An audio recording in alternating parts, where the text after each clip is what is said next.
Olá pessoal, hoje o assunto são as minisséries Inventando Anna e Pam and Tommy.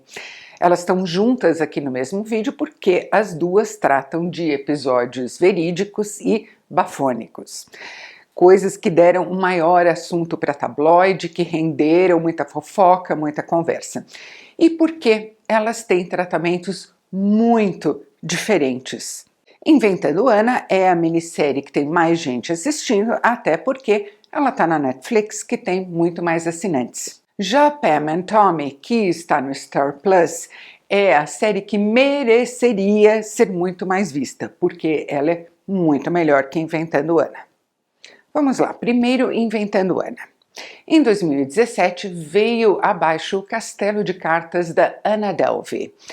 Nome real, Anna Sorokin, uma garota russa que aos 16 anos se mudou com a família de classe média, normal, para uma cidade perto de Colônia, na Alemanha. E finalmente se transplantou para Nova York, onde ela conseguiu convencer os mais altos estratos da sociedade nova-iorquina de que ela era uma milionária herdeira alemã. Surfando nessa fortuna hipotética e no talento imenso dela para entender o que as pessoas queriam ver nessa persona que ela estava apresentando para o mundo, a Anna Delvey conseguiu durante anos viver a grande. A Anna Delvey pendurou conta por Nova York inteira e cada conta, mas a uma certa altura ela decidiu que queria restaurar um edifício histórico ao custo de 40 milhões de dólares só a restauração, para abrir um clube super exclusivo de arte e ao mesmo tempo hotel e ao mesmo tempo espaço de convivência para gente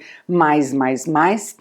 E nessa ficção dela embarcaram algumas das instituições financeiras mais rigorosas e conservadoras dos Estados Unidos, mais tradicionais. Todo mundo comprou a ficção. O castelo começou a desabar porque os hotéis em que a Anna Delvey tinha pendurado a conta decidiram apresentar queixa contra ela.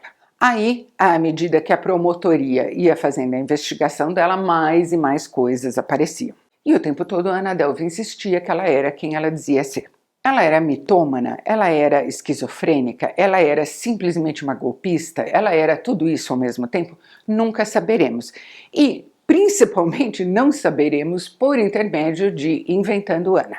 Tem a Julia Garner, a fantástica Julia Garner, no papel da Anna Delvey. Tem a Anna Chlumsky, que é uma atriz competente, fazendo a outra protagonista da história, que é a jornalista da New York Magazine, aqui rebatizada Manhattan Magazine, que quando a Anna Delvey foi presa, intuiu que aquela história era muito maior do que simplesmente a de uma aspirante a socialite que deu o calote num hotel.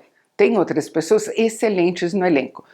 Por exemplo, a Anna Deavere Smith, uma atriz que é sempre um prazer imenso ver, ou por exemplo o Anthony Edwards, muito bem como o advogado ultra tarimbado que cai feito um pato no conto. Outros nomes do elenco são bem menos interessantes. Vamos deixar claro que o material do qual a minissérie parte já não é fantástico, tá? O perfil escrito pela Jessica Pressler, esse é o nome real da jornalista, para a New York Magazine, não é lá tudo isso. De qualquer forma, essa produção da Shonda Rhimes dá para a coisa toda um tratamento de Gossip Girl ou de Emily in Paris que é muito fraco. Com a substância que eles têm em mãos, eles podiam ter feito 6 episódios e olhe lá. Os 2 últimos episódios em particular não só são uma encheção de linguiça sem tamanho, como um deles em que a jornalista vai para a Alemanha procurar a família da Anna Sorokin e fica imaginando cenários incríveis, que o pai dela é um mafioso russo ou qualquer coisa assim, que é ridículo. Podia ser um incrível estudo de personagem, e a Julia Garner faz o possível e o impossível para que a série chegue perto desse resultado. Não é o suficiente, o roteiro é muito deficiente. A gente vê uma repetição das coisas e nenhum aprofundamento na personagem mesmo. Que pessoa é a Anna Sorokin? Qual é a dela? Terceiro, e aí é um ponto que obviamente me toca de maneira mais pessoal, o jornalismo praticado pela Vivian na série é uma atrocidade. A Vivian vai visitar a Anna em Rikers Island, onde ela está em detenção, sem anunciar que ela é imprensa, o que é uma falha ética grave. Ela começa um relacionamento próximo demais, promíscuo e indefensável entre um jornalista e uma fonte, com a Anna Delvey, e a certa altura, espero que isso não tenha acontecido, porque é um escândalo, ela vira uma espécie de assistente do advogado de defesa da Anna Delvey, com acesso a todo o material probatório cedido pela promotoria. Olha, eu não consigo nem enumerar para vocês quantas regras, quantos princípios éticos e quantas incompetências estão aí abrangidas nessa coisa toda. Pior, a minissérie a certa altura toma o partido da Anna Delvey de uma maneira que eu não consigo entender. O raciocínio é o seguinte, é o que a Vivian, a repórter, diz para a Anna a certa altura. Nossa, o pessoal que quebrou Wall Street em 2008 não foi preso. E você está aqui em Rikers Island. Que injustiça! Olha, se a Anna Delvey tivesse tido a oportunidade de trabalhar em Wall Street ali por 2007, 2008, eu tenho certeza absoluta que ela teria ajudado a quebrar o sistema financeiro mundial também, porque é exatamente o tipo de coisa que ela faz o tempo todo. Segundo, um erro não desculpa outro, não torna outro menor. Terceiro, todos eles se merecem, né? Falta dentes, falta ponto de vista, falta consistência, falta uma diretriz e falta principalmente uma razão para se passar 10 horas assistindo a uma série girar em falso em torno dela mesma. Eu amo a Julia Garner, eu queria muito que Inventando Anna fosse a série que ela merece, mas não é.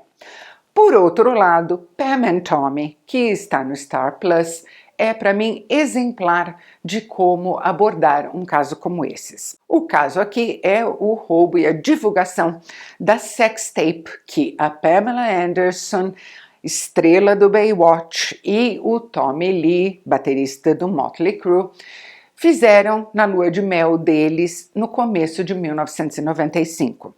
Eles se casaram depois de um romance vertiginoso de 4 dias e se casaram apaixonadíssimos. Coisa de 1 ano e meio depois, pimba, a sextape estava ali para o mundo inteiro ver.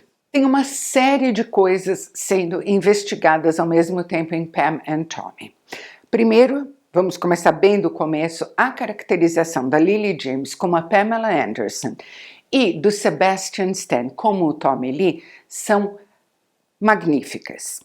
Não só do ponto de vista da maquiagem, dos trejeitos físicos, da aproximação da figura física deles com a figura real das pessoas que eles estão interpretando.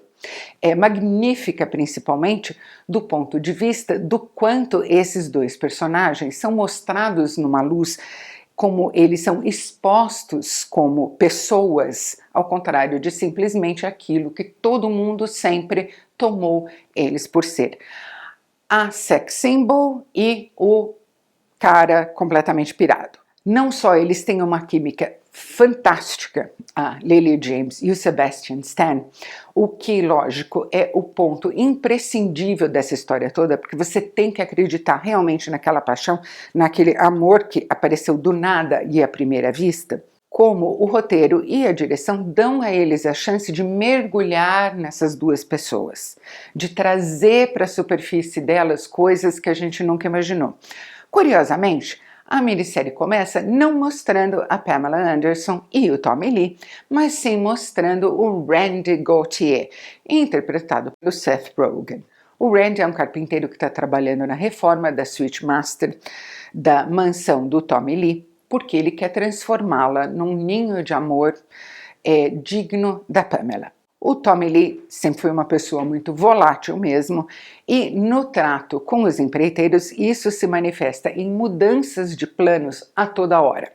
Ele deixa a equipe de trabalhadores maluca. Segundo, sendo um sujeito muito de lua também, ele decide a certa altura que o trabalho está muito ruim que não é o que ele pediu, e demite a equipe, demite principalmente o Randy Gauthier, sem pagar para ele tudo que o Randy investiu em material, em ferramenta e em mão de obra.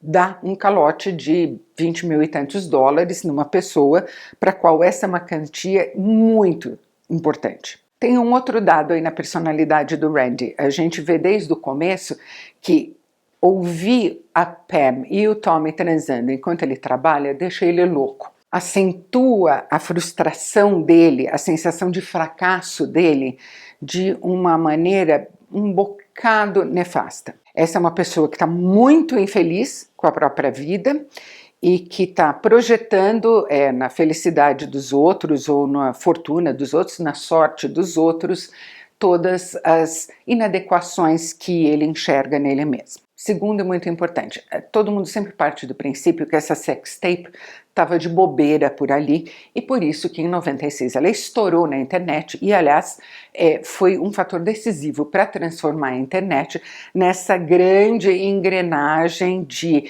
invasão descontrolada da privacidade alheia. Não, a fita era muito preciosa para Pamela e para o Tommy.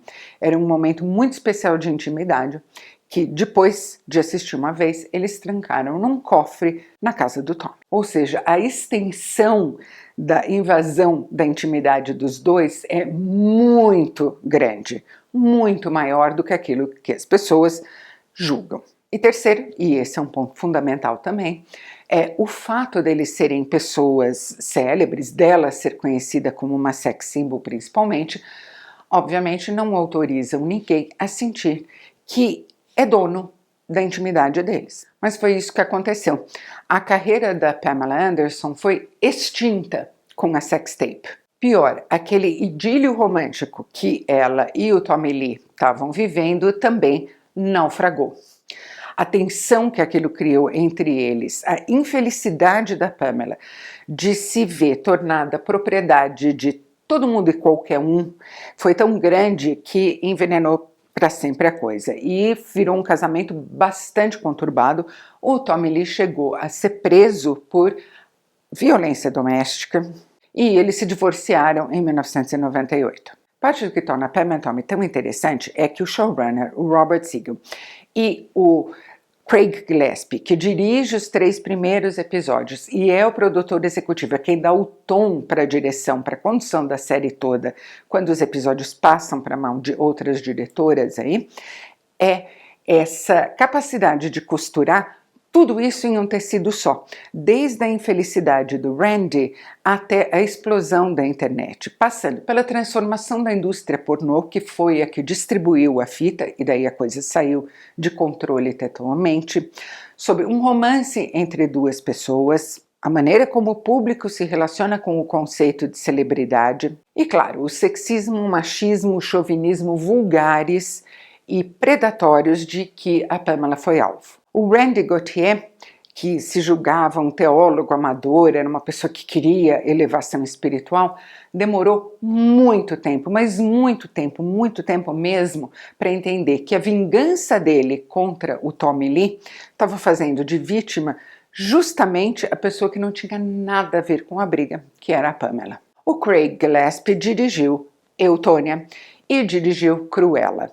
Ele é um diretor muito vigoroso, muito cheio de energia e que consegue imprimir um dinamismo às coisas que eu acho formidável. É um andamento muito bom e é uma ambição muito boa para uma série. Sem falar que o Craig Gillespie é um cara um bocado audacioso. Tem uma cena muito comentada no 2º episódio, se vocês ainda não viram, em que o Tommy Lee tem um longo diálogo com o amigo mais fiel dele, digamos assim. É uma mistura de marionete, computação gráfica e é uma cena, pode parecer absurda, mas ela é uma cena um bocado tocante, porque o Tommy Lee está tentando convencer o amigo fiel dele de que ele está muito apaixonado e é tempo de ele então parar de mirar em tudo quanto é mulher bonita que tem por aí, porque ele quer se dedicar a Pamela. E quer que o amigo dele se dedique exclusivamente a Pamela também. E repito, Muito bom o desempenho do Seth Rogen, que acha ali a medida exata de ressentimento do personagem dele, e magníficos os desempenhos da Lily James e do Sebastian Stan. Em suma, adorei Pam and Tommy. Se você gostou desse vídeo, não se esqueça de curtir, inscreva-se no canal, clique no sininho e me siga também no Twitter e no meu blog. E a gente se vê no próximo vídeo.